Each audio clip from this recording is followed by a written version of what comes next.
Good afternoon, everyone. I'm Elisa, and I'm going to tell you the things that I miss of my normal life. The thing that I miss a lot is being with my grandparents, but now I can't go to my grandparents' house. I miss a lot of things, but that is the thing that I miss a lot.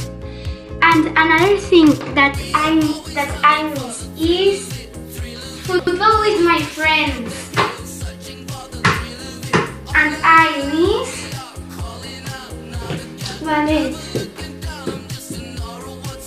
Another thing is rhythmic gymnastics. And I miss riding horse. And I miss too you.